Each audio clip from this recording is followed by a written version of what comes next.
Legal या political? आपके bulldozer को क्या कहें हम लोग, सुधांशु त्रिवेदी जी? आज सवाल यह है कि हनुमान जयंती पर हिंसा होती है और उसके बाद 2-3 दिन के बाद ये कार्रवाई होती है। क्यों न ये उंगली आप पर उठे कि आप सियासी बुलडोजर चला रहे हैं जहांगीरपुरी में?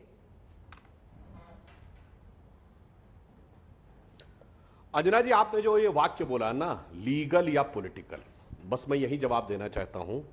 अगर किसी ने इल्लीगल अतिक्रमण किया है तो ये उसके साथ, देश में इल्लीगली घुस आया है तो सीए एनआरसी में उसके साथ, अगर इल्लीगल हथियार है अंसार जैसे लोग, तो इन दोनों पार्टियों के किसी भी व्यक्ति ने एक बार भी घुमा फिरा कर भी उसकी आलोचना नहीं की। अगर किसी ने इल्लीगल ढंग से देश के विरुद्ध कोई गतिविधि की है बटाला हाउस इनकाउंटर में, तो दोनों उसके साथ। यहां तक कि अगर इल्लीगली देश के ऊपर संसद पे भी हमला हुआ है तो उस अफजल गुरु तक साथ।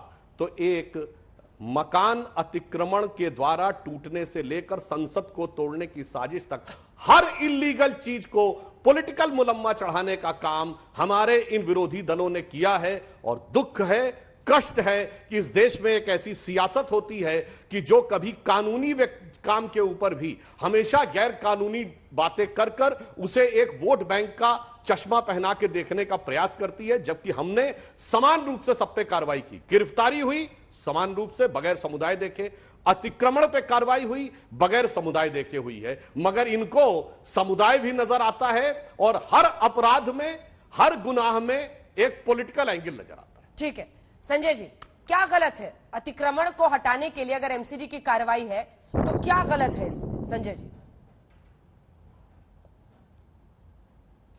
अंजना जी, पहली बात तो ये कि पूरे देश का माहौल भारतीय जनता पार्टी बिगाड़ने में लगी हुई है। पूरे देश के अंदर दंगे, फसाद, नफरत फैलाने का काम बीजेपी कर रही है।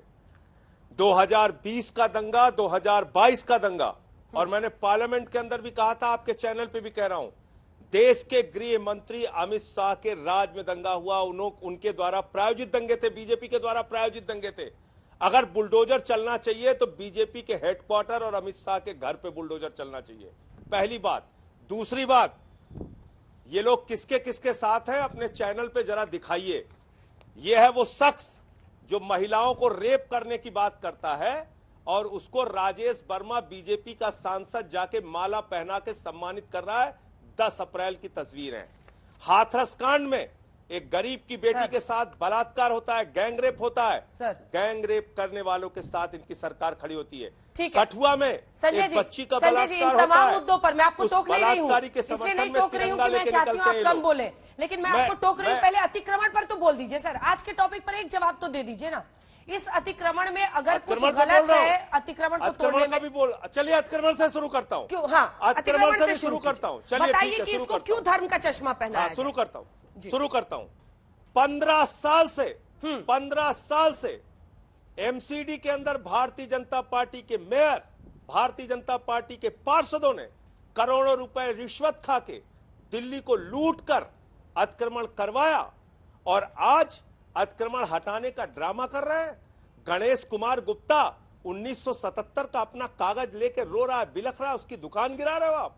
सोनू चाय वाला, उसकी दुकान गिरा रहे हो आप गरीब आदमी को उजाड़ रहे हो जो कागज आपको दिखा रहा है। यह आपका न्याय का सिद्धांत। सुप्रीम कोर्ट आप नहीं मानते, देश के न्यायालय का, सर्वोच्च न्यायालय का आप सम्मान नहीं करते। आप हमें सिखा रहे हैं अफजल गुरु। अरे उस अफजल गुरु को शहीद मानने वाली पीडीपी के साथ आपने सरकार बनाई, गलबहियां करके सरकार बनाई। आप भूल गए आईएसआई पाकिस्तान की खुफिया एजेंसी को बुलाकर पठानकोट में आपने हमारे शहीदों की जांच कराई। आप भूल गए 52 साल तक आपने इस देश के अंदर तिरंगा नहीं फहराया। आप भूल गए मुस्लिम लीग के साथ आपकी विचारधारा ने, श्यामा प्रसाद मुखर्जी ने सरकार बनाने का काम किया। आपसे देशभक्ति नहीं सीखनी है और आपसे धर्म भी नहीं सीखना है। प्रभु श्री राम के मंदिर के निर्माण में चंदा चोरी करने वाले लोगों से हमें प्रभु श्री राम की भक्ति नहीं सीखनी। प्रभु श्री राम का जो संदेश है वो हम जानते हैं और रामचरितमानस की चौपाई कहती है, सब नर करहि परस्पर प्रीति। हम उस हिंदू धर्म को मानते हैं। हमारा हिंदू धर्म बहुत विराट है, जो कहता है वसुदेव कुटुंबकम, पूरा विश्व हमारा परिवार है। आप लोग क्या कर रहे हैं? जिन बच्चों के हाथ में कलम और किताबें होनी चाहिए, उनको तमंचे, बंदूक और तलवारें पकड़ा रहे हैं।